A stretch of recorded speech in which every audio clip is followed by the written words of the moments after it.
Hey guys, welcome back to this channel. In this video, I'll be showing you guys how you can create the scrolling text effect on CapCut PC.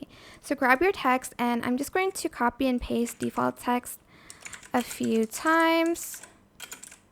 Of course, you're just going to write your name. I don't know, that's it, okay? And I'm just going to adjust the font size like so. I'm just going to also go to library, and I'm going to add in a black stock video on top. If it's not long enough, just freeze frame it and then extend the duration like so. Then go to mask and select the mirror and select reverse and just adjust it. You can also probably adjust the font size a little bit and like add more, but don't think, okay.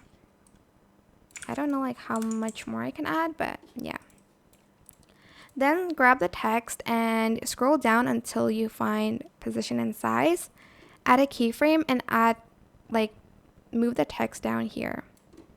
Then at the end, you're just going to move the text up here because you already added a keyframe. And that's it, super simple. I hope this tutorial was helpful for you guys. Don't forget to like, comment, share. Also subscribe to this channel if you haven't done that already. If you have any more questions, just leave it in the comment section down below. I will try my best to answer them all for you guys. And if you found this video helpful, please click the thanks button above the description box down below. Thank you so much for watching. Bye!